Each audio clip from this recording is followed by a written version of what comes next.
All right. So first, I just wanted to, first of all, just thank all of the people who presented today.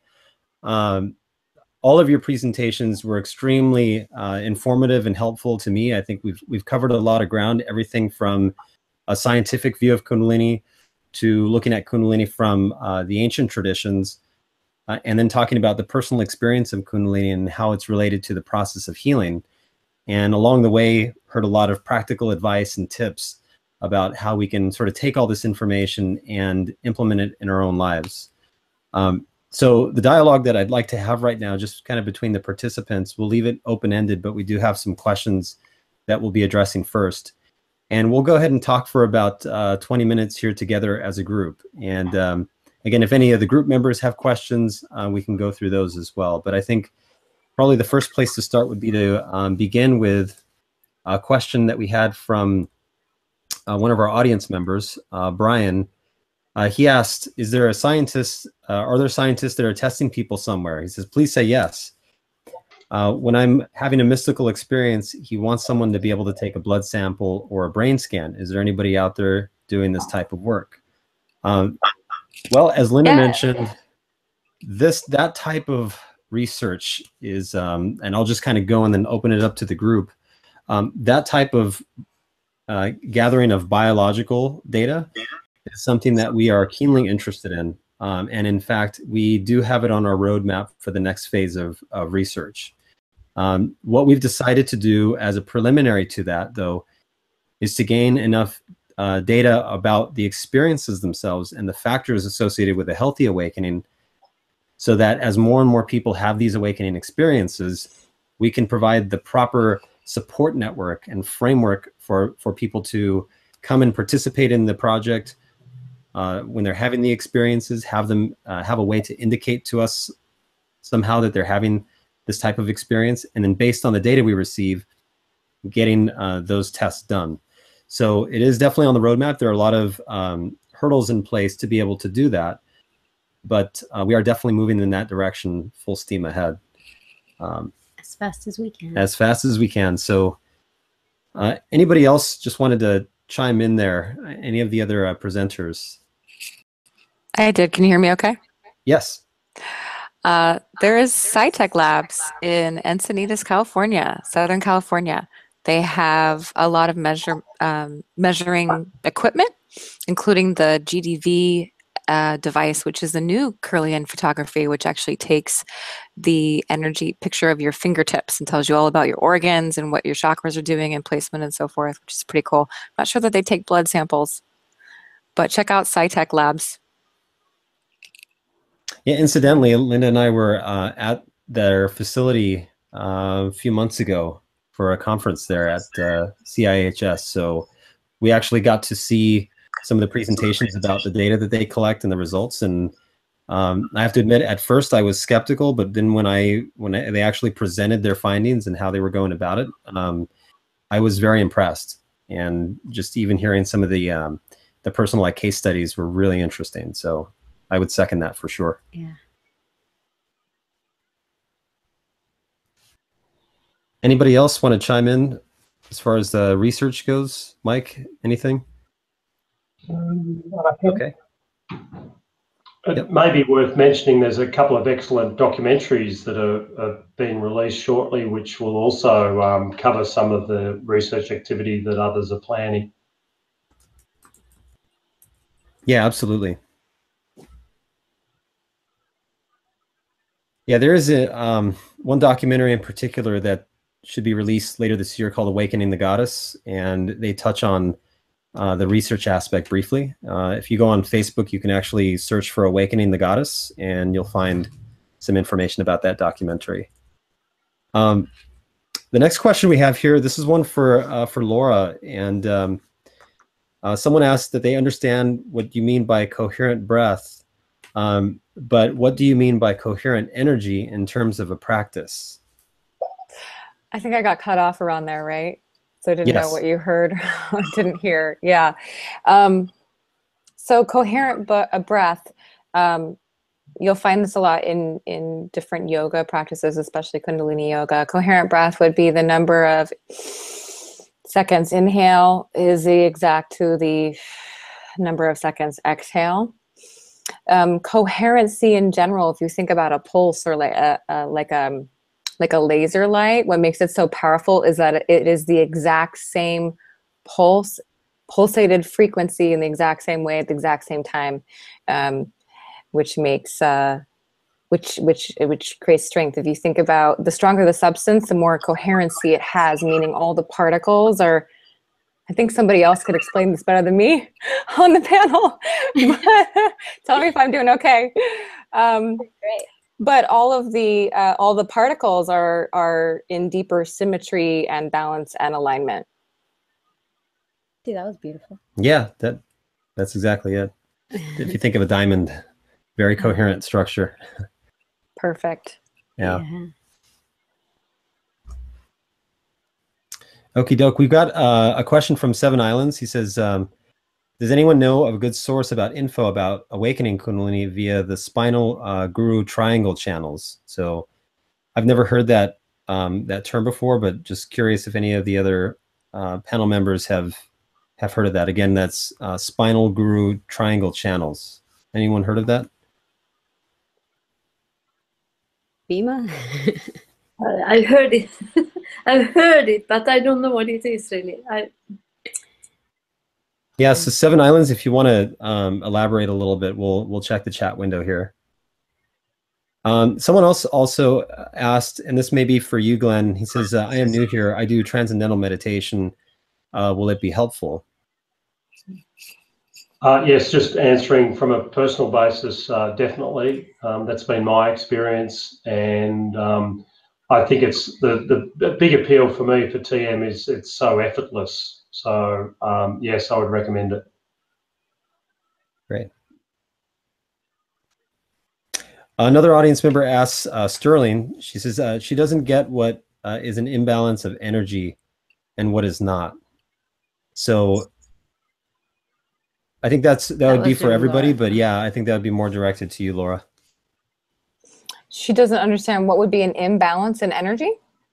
Yeah, so maybe elaborating a little bit more around energy imbalances and how those might manifest. Oh my.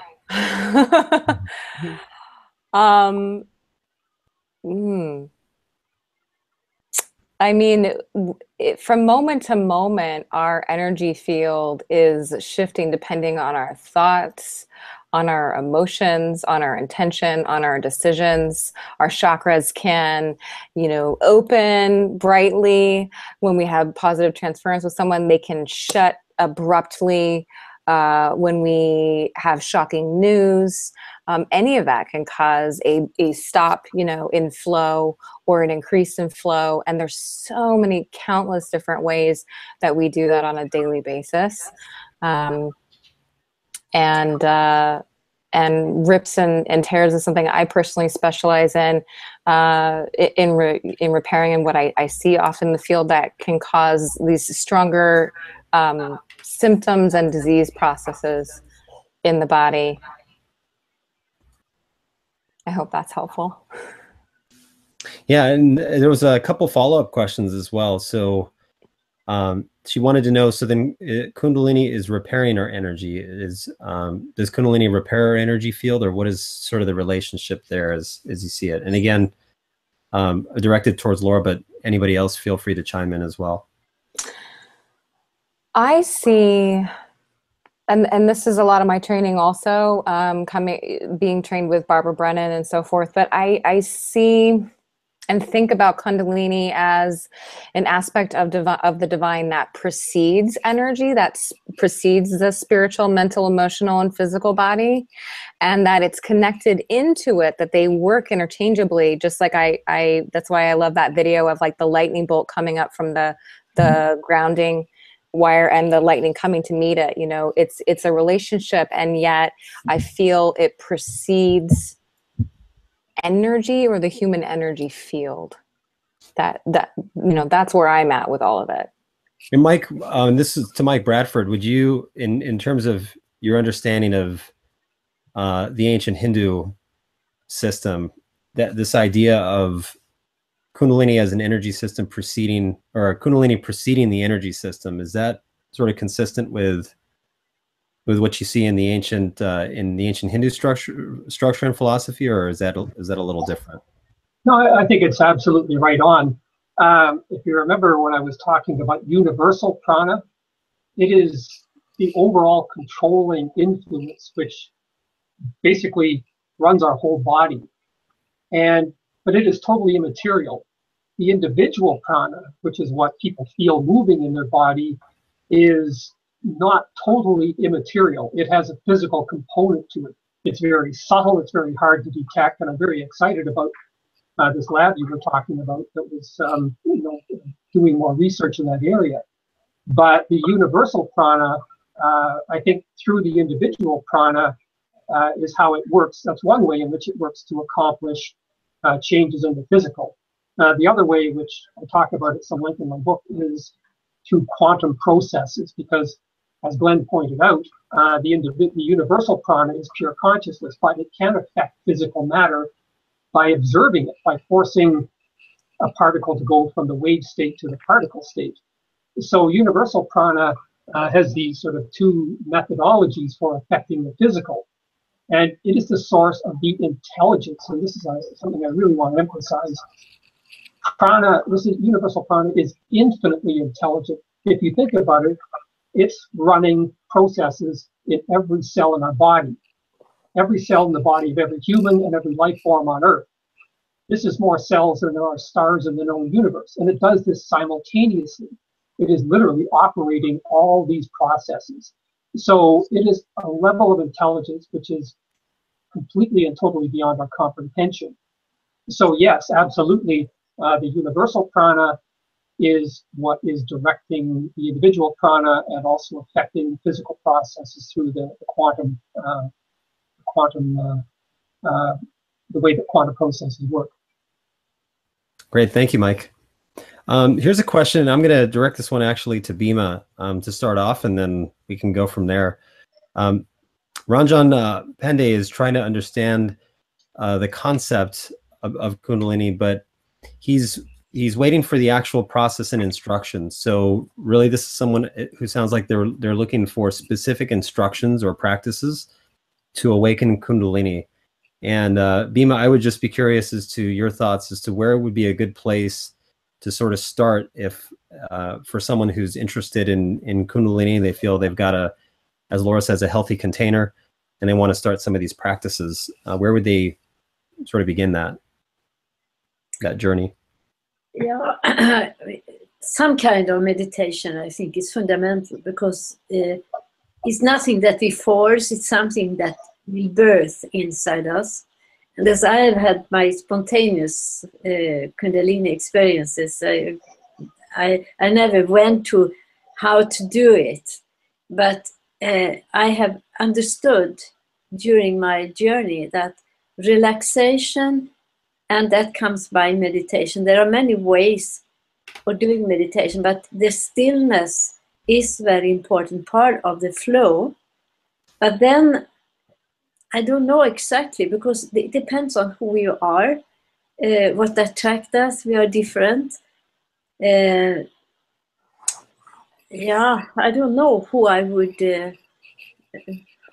recommend really, but read some basic books. And what I see today is it's a very good combination that we heard here in this lecture about quantum physics. To understand the science and spirituality together, it's easier to relax into that process. So find some way where this is not denied, that science is not denied, and that where science is not denying the process. And I recommend, I don't remember all names here, but our last lecture here, it was really fundamentally good described. And Joe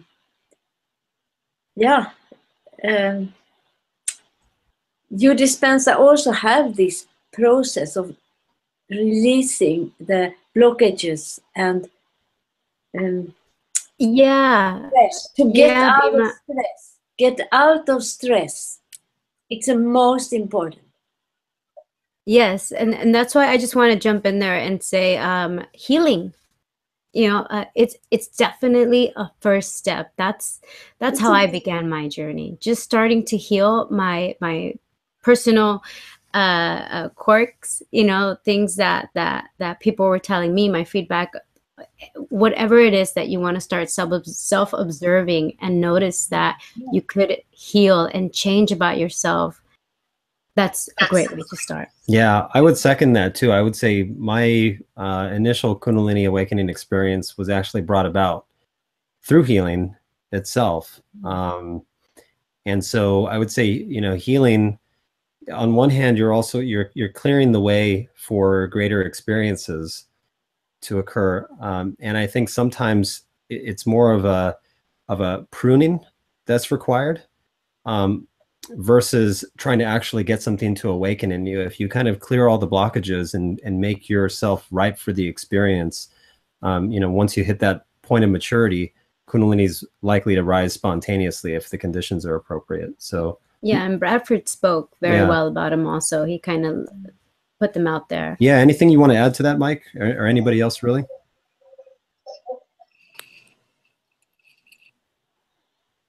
Yeah. Nope. Okay. Yeah, go ahead. Nobody? Okay. I think Glenn is the only muted one. Sorry. I think the database that we've built up through the Emerging Science Foundation gives us a lot of confidence that there are vast number of techniques to experience or awaken Kundalini. I mean, whether it's people reaching rock bottom and taking on the 7 Steps program of Alcoholics Anonymous, really surrendering, or whether it's dedicated practice, whether it be meditation, breathing, martial arts. I mean, if we just look at the testaments of people who've experienced it, it gives us great confidence that there are many ways to activate it. And I think Bima's comment is wonderful, that we would gravitate naturally to something that has resonance to us. But the first step seems to be the intention to want to evolve, want to heal. Right. Absolutely. That's great, Glenn. Next question, we're going to end here in about 3 minutes, so we just have room for a few more questions, but this one I'll actually direct to Linda. This one is from Lawrence. He says, and again, this is for all the speakers, but we'll start with Linda. Has anyone experienced a serpent in their Kundalini experiences? And what is the origin of the serpent representing enlightenment? Basically, why a snake? Why a snake in Kundalini? So, well, I did kind of mention, Lawrence, that the serpent is representative to the shedding of the old. As far as enlightenment, you know, one can say it's shedding of who you were, and now you are you are an enlightenment being. As far as also a snake, one of the things that's been happening to me, and it's not often, I do feel a physical sensation of a serpent type moving at the base of my spine, and it's very joyous feeling, and it lasts only a little bit, and it seems to just go like this. So maybe that has something to do with it. And you know, the other representations of them going up your spine, the serpent feeling, that I have not felt, but that's highly reported also. That's all I got. Anybody else? I would also point out that serpents or snakes are noted, they're symbols of power. And you do not treat a snake casually. You know, you don't just go up to a snake without knowing what it is, and you know, you go, oh, that's a snake, I could be in danger. This could be, it's a very powerful thing. It's the same with Kundalini. You must treat it with respect. You must realize how powerful it is, and you must accept that I have to approach this in a very careful way. I have to understand what I'm doing. So I think the power aspect, because the venom of a serpent or a venom of a snake is very powerful. Some snakes can kill you with one bite. So I think that aspect of it, the power aspect, and having respect for it, also fits in with the symbology very well.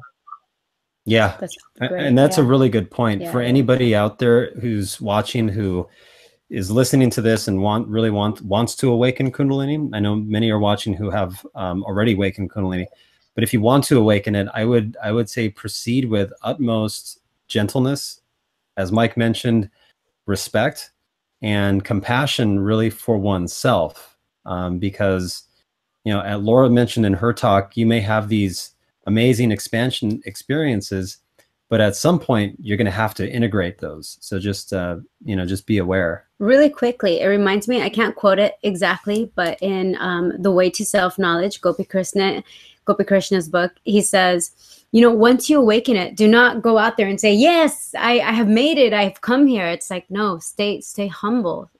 Keep working in yourself. Be a servant. I had I experienced the snake energy very strongly in my experiences, particularly one of my first experiences. I always thought the snake was a symbolism for the energy, but actually I experienced it coiling, not only feeling the heat surge in the center of the body, but also I also had a picture on my slide of how it actually coils down my arms and around the trunk of my body and my legs. And what I found fascinating in my experiences is I will actually hear a sound. What? And when I'm in the Kundalini, when I'm connected into the Kundalini energy, and it sounds like sand, or literally like a hissing snake, which really blew my mind. Almost like a rattle. That's interesting. Yeah, but more like sand, like if you put sand in a container and like shamans do, like like a shaman rattle or something. So I'd love to hear about someone else having hearing that. But yeah, I feel that not only is it a symbol, but I was like, oh, I can see why they refer to it as a snake. Great. That's interesting. I'm just going to ask our very last question because we're a little bit over time. This is a question from Claude, and he asks, in general, why are we adopting the view that Kundalini is the result of a biological activity? Why not the other way around? In other words, extended consciousness exists and just tries to find a way to express itself in an imperfect material body as ours. And I'll just speak for kind of our view as researchers from the Emerging Sciences Foundation. I think that, Claude, our views are pretty consistent with yours, or what you're putting forward, which is that, and also as Glenn mentioned, which is that consciousness is primary, and that the physical universe is a manifestation of the divine, what we also call consciousness, and yet these biological activities exist as a product of the divine, as a in that sense. I think that just to clarify, from a research standpoint, the reason why we are looking at gathering biological data and even survey data is really to put Kundalini on a scientific footing and validate it as a real phenomenon that is happening, that has very profound physiological and psychological and spiritual effects, and really understanding the factors around an awakening, and to validate Kundalini in the eyes of science is really our main goal. And personally, we think that the main reason why we're investigating Kundalini is because it is such a physical phenomenon. We should be able to gather biological data to support our hypothesis. So, anybody else?